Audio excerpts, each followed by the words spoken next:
Suddenly, he is transported to a different world in the role of his MMO character, and his summoners promptly kiss him on both cheeks. Surprised by his situation, Diablo's summoners argue over who was responsible for his summoning. Each believes they acted as the sole summoner. Diablo is left amazed that he received kisses and regrets not savoring the moment more. As the two summoners persist in their dispute over who brought Diablo forth, they inadvertently inform the inquisitive Diablo that he is situated atop a towering structure known as the Starfall Tower. Approaching the arguing women, Diablo realizes that he has never truly communicated with anyone throughout his life, placing him in a challenging situation. Consequently, Diablo resolves to embody his MMO character and speaks to the two in a condescending tone, commanding them to shake hands and smile.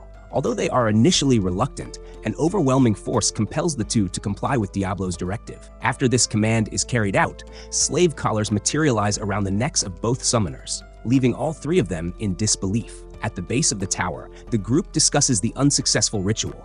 During the conversation, Diablo recognizes that his Demon Lord ring reflected the enslavement spell back onto those who attempted to enslave him.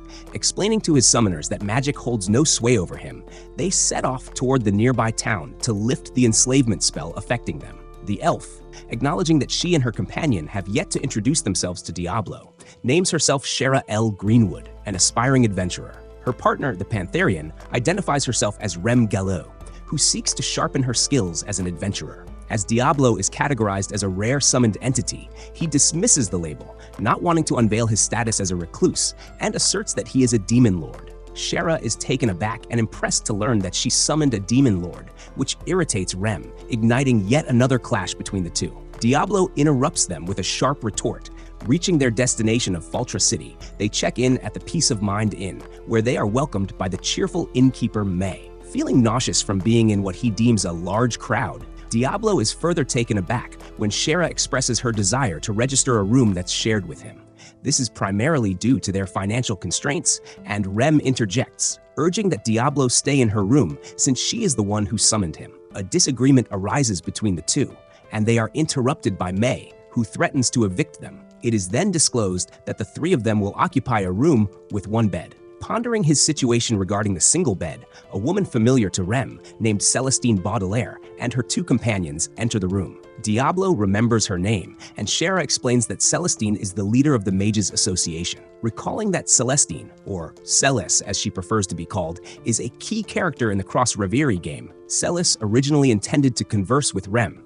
But upon noticing the slave collars on both Rem and Shara's necks, as well as Diablo's presence, she expresses her intrigue about their circumstances. That night at the inn's cafeteria, Celis is updated on everything pertaining to the unsuccessful enslavement ritual. She's also informed that Diablo cannot undo the enslavement placed upon them. After Celis realizes she will need to start her research from scratch to find a way to remove the slave collars around Shara and Rem's necks, Diablo questions her assertively about her intentions with them, which provokes a reprimand from one of her followers named Galluck. Although Diablo feels intimidated by Galluck internally, he responds with a menacing retort, which annoys Galluck and earns him a reprimand from Celis as well. The conversation then shifts briefly to Celis and Rem, who declines the offer of additional bodyguards despite Celis's good intentions. With that matter settled, Celis's group departs for the evening, and Diablo inquires of Rem about her association with Celis. Rem declines to discuss it, leading Diablo to have a realization that Rem's secret is tied to a crucial main story event,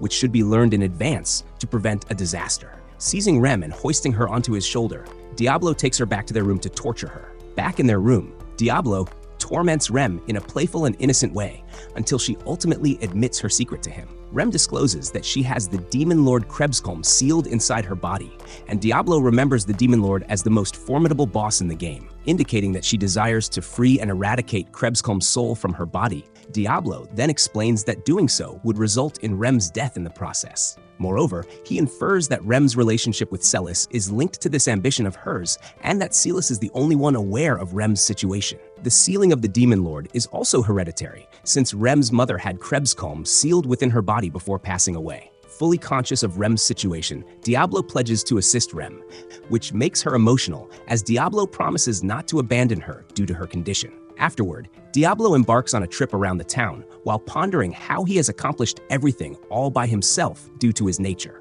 Eventually, he is approached by Galluck and his colleagues from the Mages Association.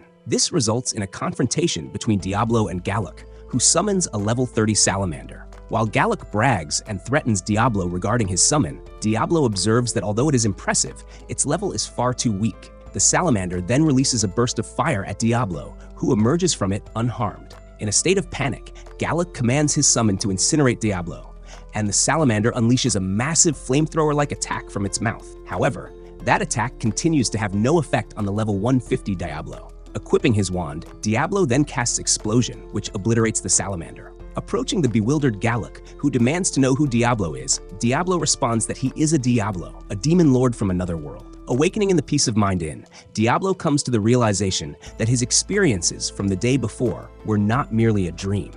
Diablo then finds himself in an uncomfortable position in bed with the two women. Later that day, while strolling through the streets, Diablo observes the various races that inhabit the world. He notes that in the area they are walking, no humans can be seen, to which Rem responds that the district they are in is exclusively for demi-humans, and then inquires if levels serve as the primary measure of strength in this world. Shara affirms this, but admits she has not yet discovered her level, while Rem asserts that she is a level 40 summoner. The place they are currently headed to, the Adventurers Guild, should be capable of revealing Shara's level once she registers there. At the Adventurers Guild, a confrontation between two beastmen unfolds, and the overall environment makes Diablo anxious. Without wasting any time, the trio makes their way to the second floor to register as adventurers.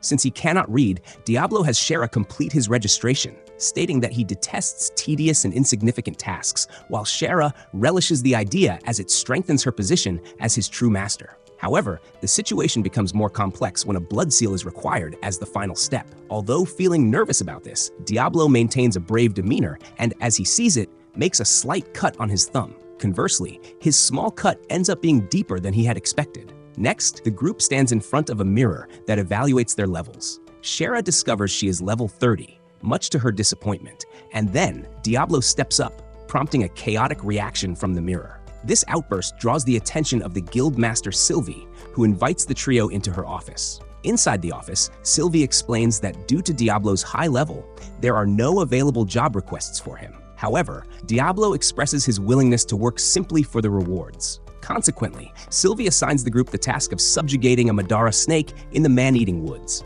On their way to the woods, the group discusses the job they've been assigned and the belief that its requester was Celis from the Mages Association. The conversation then shifts to Diablo suggesting they should have utilized a teleport spell or item to reach their location, although he notes that no such options exist. Finally arriving at the man-eating woods, Diablo observes the grim appearance of the woods in comparison to the game. Just at that moment, Shara explains that they are encircled, prompting Diablo to cast Burst Rain, igniting a portion of the woods and forcing the ambushers to reveal themselves. The ambushers turned out to be elves, one of whom Shara recognized as Celsior, who asserts he is there to save her. Celsior aims his bow and arrow at Diablo, while insisting he free Shara, the princess of the Kingdom of Greenwood. Asking why the elves would request assistance at the Adventurers Guild through the Mages Association. This leads Diablo to deduce that only one individual could have arranged this situation. Shara expresses her feelings, stating she does not wish to marry her brother and have his child.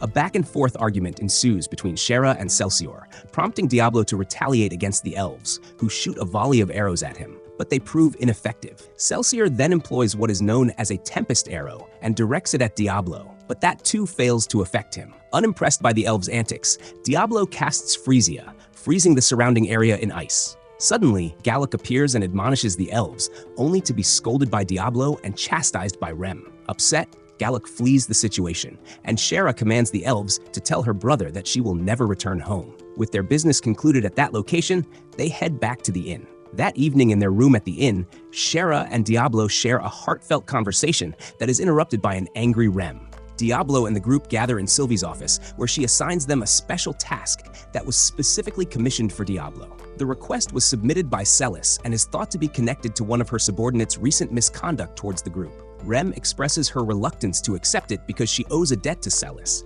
but Diablo remains adamant that he will go with or without Rem. Once this is resolved, Shara reads the quest details, which involve a straightforward delivery assignment, requiring them to deliver refreshments to the Bridge of Ulug. Just as Diablo and the others are about to depart from the Adventurers Guild, a man called Emil halts them and confronts Diablo. With an air of arrogance, Emile introduces himself as a superhuman level 50 warrior and challenges Diablo to a duel. While Diablo finds Emile's personality impressive, he assumes his game persona and mocks Emile. In response, Emile proclaims his love for all women and declares that he will rescue the enslaved Rem and Shara from Diablo. Without wasting any time, Emile employs the sword ability, Sword Smite, against Diablo, but he counters the strike with his wand. For his following move, Emile attempts another sword skill known as Alp's Fall, but Diablo knocks him out before he can execute it. Reflecting on the differences in skill levels of individuals in the world compared to the original game, getting back up, Emile attempts to assault Diablo again, only to be halted by Rem and Shara, who explain their circumstances to him. Now aware of the entire situation, Emile laughs it off and apologizes for his previous conduct. He reintroduces himself, stating that if they ever require assistance, they should not hesitate to reach out to him. And then he cheerfully walks away. Afterward, Diablo and Shara, with the quest items, proceed to the Bridge of Ulrug, and during their journey, Shara proposes they take a swim in a nearby river. Embarrassed by the suggestion, Diablo dismisses that idea, and they move on. Upon arriving at the Bridge of Ulrug, they are halted by a group of soldiers who mistake Diablo for a fallen. However, one soldier named Boris recognizes him as the Horned Demon. The two then discover from Boris that a fallen with a large legion of demons is approaching. Observing that this kind of event never took place in the games, Diablo reflects on what might have caused it. Additionally, Diablo remarks that since the soldiers stationed at the bridge have such low levels, the demons would breach the bridge. Conversely, the demonic intruders wouldn't be able to harm Faltra City due to the barrier established there. Shara remarks that the invasion might be connected to the demons seeking to resurrect Krebskulm, and Diablo concludes they must be aware of Rem's seal. The soldier Boris then presents Diablo a note of thanks for their delivery, and after noticing Boris's distress, Diablo offers to remain and repel the invasion. At the inn, Celis informs Rem that she has expelled Galuk due to his recent behavior.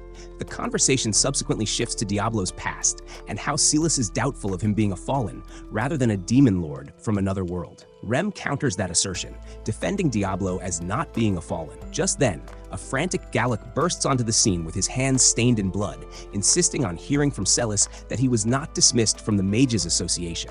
Right as Galuk was about to stab himself with a black demonic dagger, Rem attempts to intervene by summoning a shadow snake. This effort fails, as Galuk still manages to impale himself and then morphs into the fallen Gregor. Meanwhile, Diablo continues to battle against the demon invaders until he is confronted by the demon commander named Edelgard, and the two engage in combat. Refugees enter Faltra City under the impression they will be safe from the approaching demon invaders, thanks to the barrier that Celis established over the city. Unbeknownst to them, she finds herself in a difficult situation due to her former subordinate Galuk, who has transformed into a fallen named Gregor. Rem and Celis flee from the Peace of Mind Inn, and when they reach a dead end, Gregor confronts them and Rem calls forth Asalau. However, the summoned entity is quickly defeated with a single blow. From above, Emile descends near Rem and Celis, while a large group of adventurers arrives to assist them.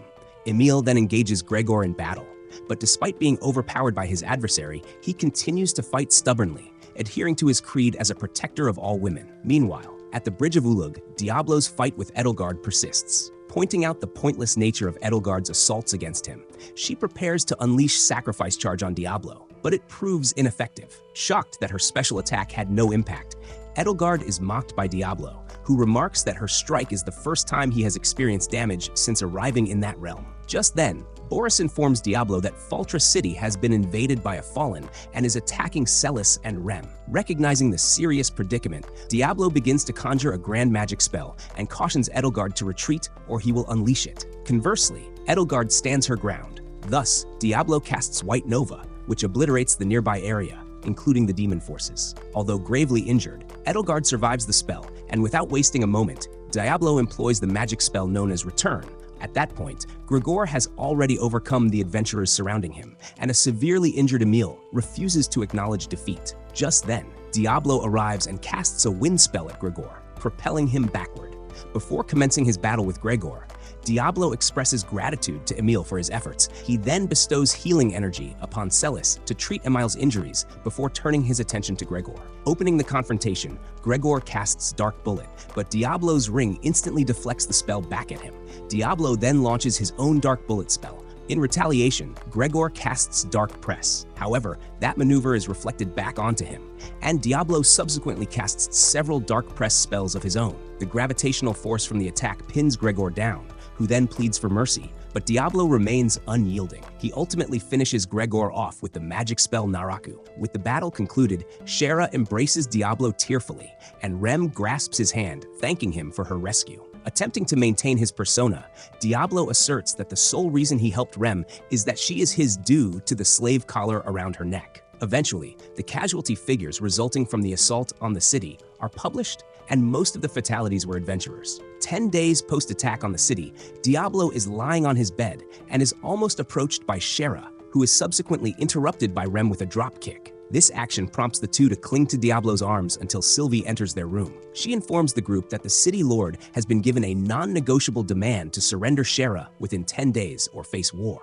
Therefore, the city lord and Sylvie urge Diablo to avert the conflict from happening. Shocked that the Kingdom of Greenwood is going to declare war over her, Shera learns from Sylvie that it's the truth. She then inquires of Diablo if he will accept the mission given by her and the city lord to avert the conflict. Internally, Diablo feels compelled to refuse the task due to the nature of the mission. Sylvie then explains that Shera's brother Kira has placed a significant bounty on Shera's head. Hearing this information shocks Diablo to such a degree that he becomes furious and resolves to accept the task and meet with the city lord. The trio is then guided by Sylvie to the Lord's manor, where she reveals what information she has regarding the Lord. Upon arriving at the manor, the group meets the Lord of the city, Chester Ray Galford. Sylvie manages to prompt Galford to introduce himself to the group, and subsequently, Shera and Rem also introduce themselves. Although unsettled, Diablo manages to introduce himself to Galford. Thrilled that he successfully spoke without faltering, Galford mentions the report about Diablo being a demon lord from another world. Responding to that remark, Diablo speaks in character, which flusters the group. Yet Galford does not take offense to the comment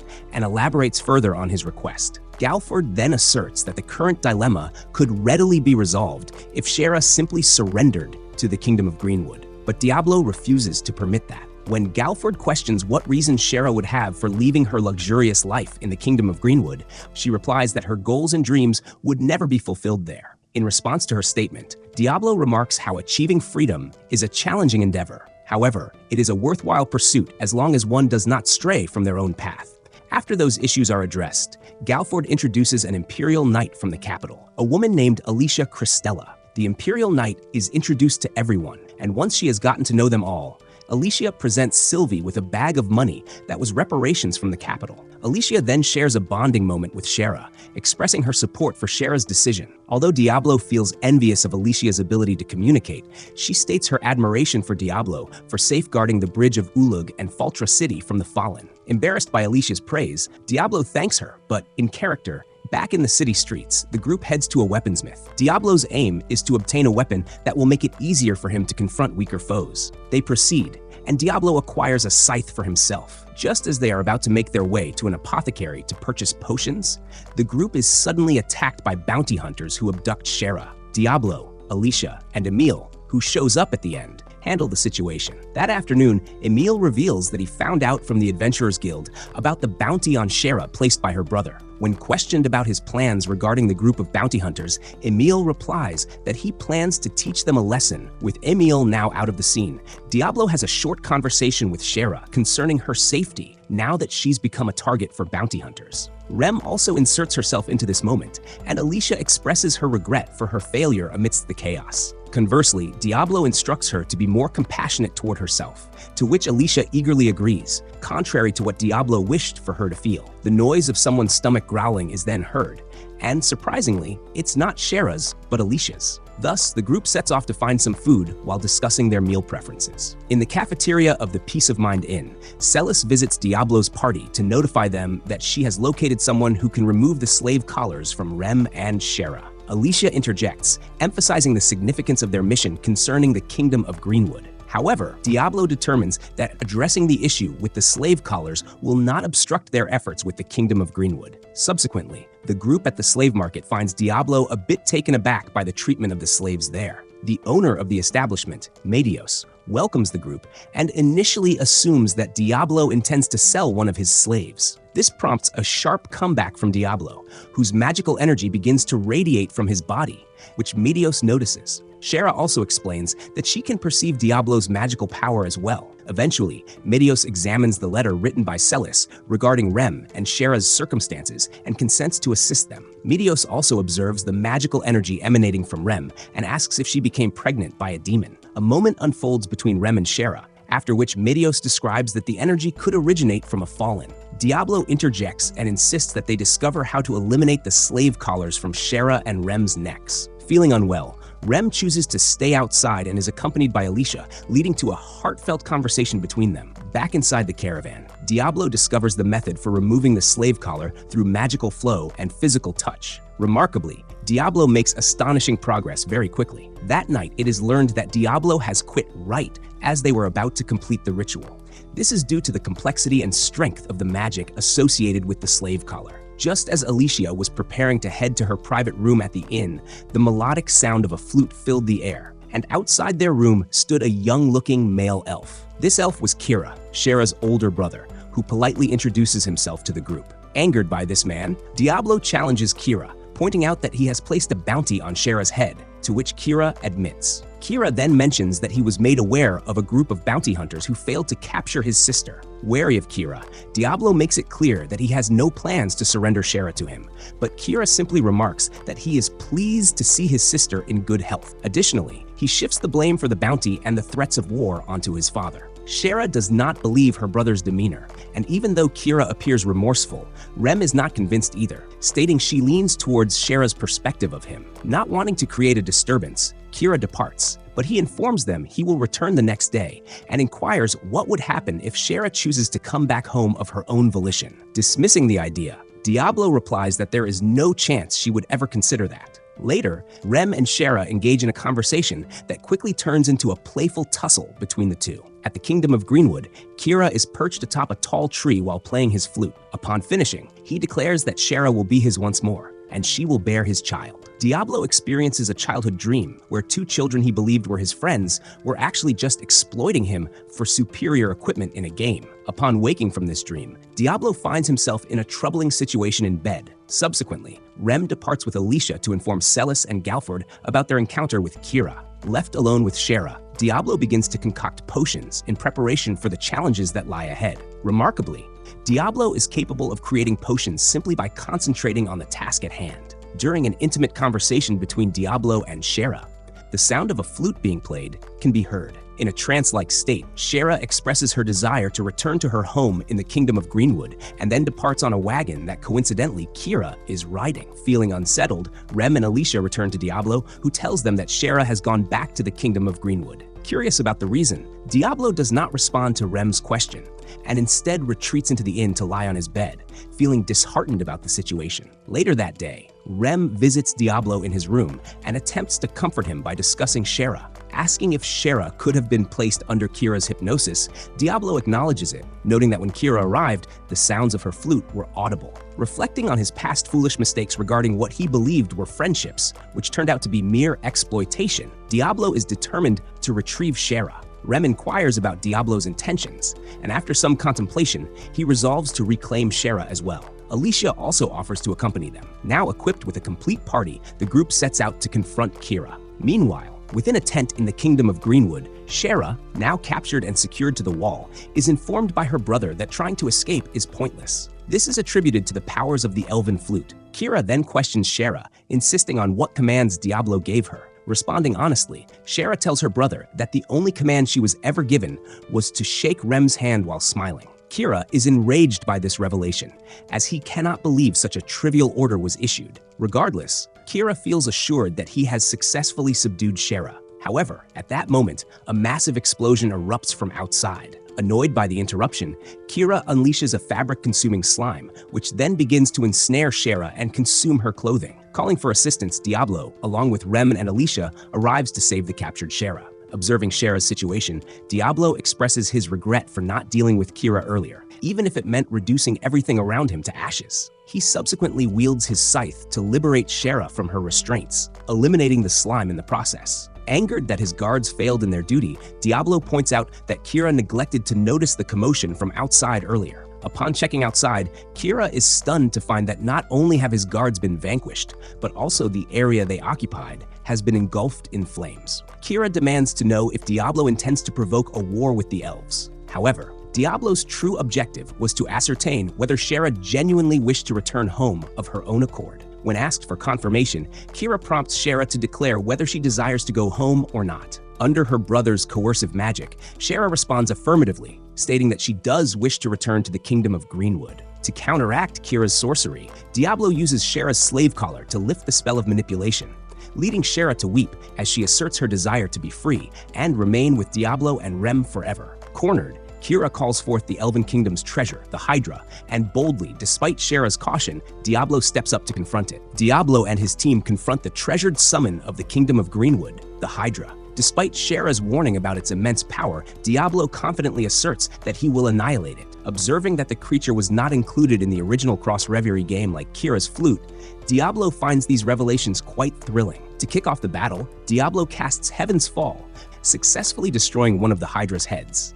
But it quickly regenerates the lost head. The newly formed Hydra head then unleashes the wind variant of Dragon's Breath, sending Diablo flying backward. This attack is a typical physical strike rather than a magical one, putting Diablo at a disadvantage since he can only deflect magical attacks. Recognizing that summons usually possess a single skill, Diablo notes that the Hydra has two, and soon all four heads unleash multiple Dragon's Breath assaults upon him, while Diablo processes the last strike against him as the Hydra continues its rampage. From a safe distance with Rem and Alicia, Shera yells to Diablo that he can conquer the Hydra by destroying its core. Kira explains that the Hydra's core shifts throughout its body, making it nearly impossible to locate and eliminate. Nevertheless, now aware of this vulnerability, Diablo slides beneath the Hydra's belly and casts Matoi Azuna, effectively eviscerating it. With the battle concluded, Diablo intends to execute Kira, but is interrupted by Shera, just as a wounded Celsior arrives and positions himself in front of Kira in an effort to shield the prince. Shera expresses that while she despises Kira, he remains her family. In disgust, Kira retreats, only to be decapitated by Galford as he magically appears alongside an army of soldiers. Celsior attempts to attack Galford, who effortlessly knocks him down using a wind spell. Approaching Diablo's group, he explains his motive for killing Kira and then instructs his men to handle the scattered elven soldiers in the forest and capture Shera. Diablo then questions whether this was all part of Galford's scheme to take control of the elven forest. Galford declines to respond and traps Diablo in a grid shaped like a sphere that functions as a magical spell meant to capture monsters. Alicia unsheathes her sword and threatens to stop him, but Galford swiftly breaks her sword. This leaves Diablo in shock as Galford's movements exceed human limits, elevating him to a level above 100. Diablo finds a way to escape his confinement by sensing the magical flow of the barrier and destroying its core. After a short conversation, Galford and Diablo prepare to battle. Instantly, Galford gains a clear upper hand over Diablo by maintaining a close proximity to him and unleashing a barrage of sword strikes on the exposed Diablo. To retaliate against the encroaching Galford, Diablo casts Supermind, compelling Galford to distance himself for a more balanced confrontation. Seizing the opportunity, Diablo casts multiple Supermind spells, spreading them across the ground. Employing quick footwork, Galford makes his move and triggers one mine. Diablo then casts Freeze Zone to encase Galford in ice.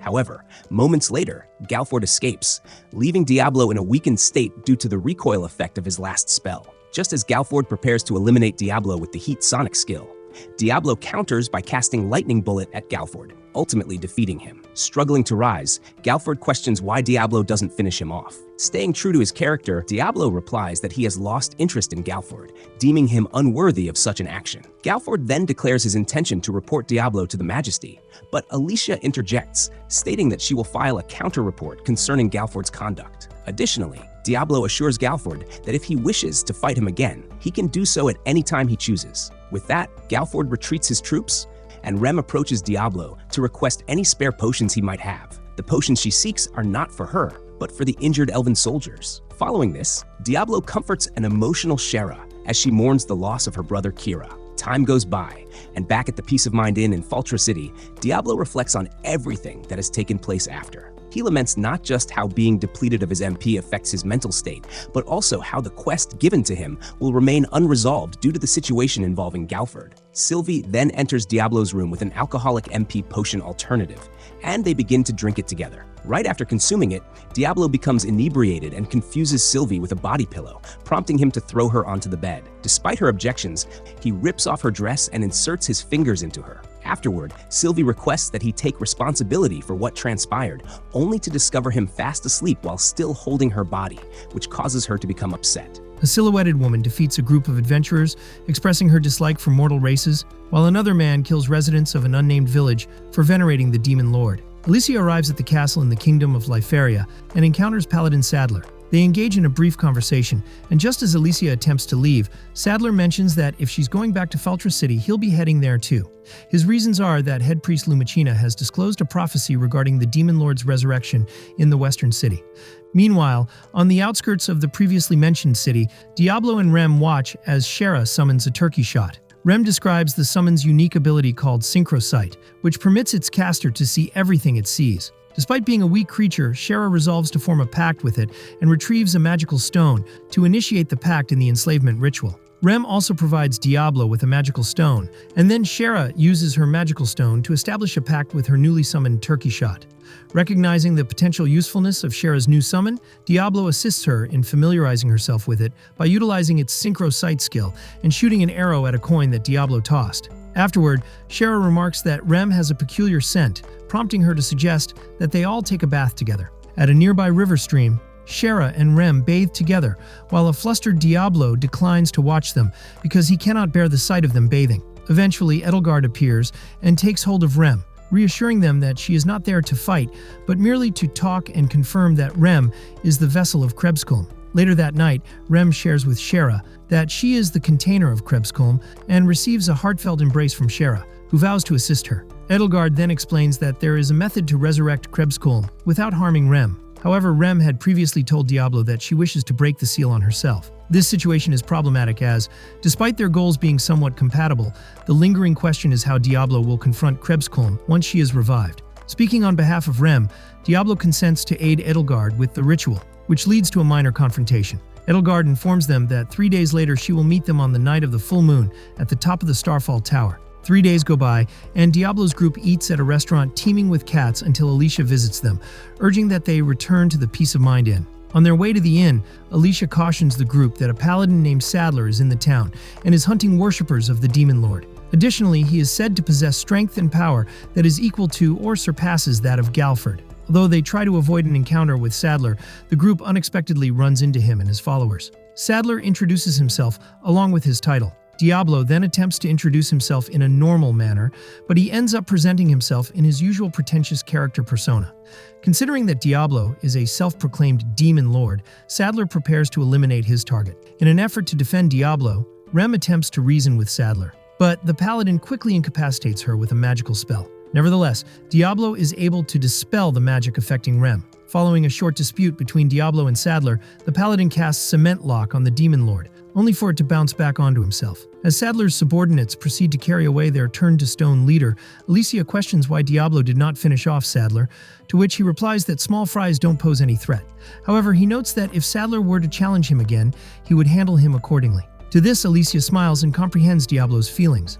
But Diablo is cautious around Alicia. As twilight begins to descend, the group prepares to head to the Starfall Tower to meet with Edelgard and conduct the summoning ritual. At the top of the Starfall Tower, Diablo's group encounters Edelgard to conduct the ritual for reviving Krebskulm. The method for reviving Krebskulm involves her lying on a stone table while magical power fills Krebskulm's soul. Unfazed by any potential risks during the ritual, Rem confidently declares that she is prepared to begin the ceremony. Without hesitation, Diablo commences pouring his magical power into Rem through her belly button. But this attempt does not succeed in reaching Krebskulm. Hence, Edelgard recommends that Diablo try through Rem's private area. And this time, Diablo successfully connects with Krebskulm's seal and shatters it, subsequently releasing the Demon Lord. As the smoke begins to clear from the surroundings, Krebskulm dramatically appears and introduces herself. In character, Diablo also states his name. Finding his declaration entertaining, Krebskulm powers up and threatens to eliminate Diablo, yet becomes confused about how to do so in a Demon Lord fashion, indicating that Krebskulm suffers from amnesia, and considering her youthful behavior, Rem and Shara successfully persuade Krebskulm not to kill mortals anymore. Shocked by this unexpected development, Alicia attempts to persuade Krebsholm to withdraw her commitment to cease killing mortals, and seeks Edelgard's support in this endeavor. Nevertheless, Krebsholm still declines, as it does not satisfy her hunger, and Edelgard submissively caters to Krebsholm's desires. Now feeling famished, Shara offers Krebsholm the biscuits she has, and Krebsholm quickly becomes hooked on them. Krebsholm then asserts that she remembers her purpose, which is to consume all of the world's biscuits. Afterward, the group makes their way back to the city, while Diablo carries the weary Rem. From above, the fallen Eulerex appears before the group and presents himself as one who has served the demon lords for generations. He proposes to sacrifice Diablo and his companions as a celebratory gesture for a significant occasion. However, Krebsholm declines Eulerex's offer, as she wouldn't be able to enjoy any biscuits because of it. Confused and irritated that the recently revived demon lord refuses to complete her mission to eliminate all mortals, Eulerex attempts to strike what he refers to as the incomplete Krebsholm. However, Edelgard halts him, leading to a confrontation between the two, and Diablo steps in to save Edelgard before she's harmed. Diablo then confronts Eulerex, casting spells like Flare Burst and Supermine at him, but neither attack impacts the fallen. Eulerex retaliates by casting Quartz Lance, but Diablo sends the spell back to Eulerex. Surprised that Diablo possesses the same ability as the demon lord of mind Ankvaros, Eulerex uses his sonic speed to attempt to kill Krebsholm once more, only to be struck by Diablo's lightning bullet. Unable to defeat Diablo and comprehend his claim of being the true demon lord, Eulerex transforms into an owl and escapes the scene. Once again, Alicia questions whether sparing his adversary was a wise choice. However, Diablo brushes it off again. In reality, he aimed to prevent a dangerous situation for the group and suggests they continue onward back to the city. Edelgard, kneeling before Krebsholm, expresses that she cannot enter the city and will remain in the forest. To protect Krebsholm's identity from being revealed, Shara proposes changing her name from Krebsholm to Clem. Back in their room at the Peace of Mind Inn, Clem and Shara both get into bed with Diablo to aid in recovering his lost MP. Meanwhile, in Alicia's room, she reflects on her life, characterized by her harsh and terrible upbringing, along with her orders from His Majesty of the Kingdom of Liferia. Alicia then calmly declares her determination to adhere to the Demon Lord's creed to eradicate the mortal races. Elsewhere, Sadler is revealed to be free from his petrification.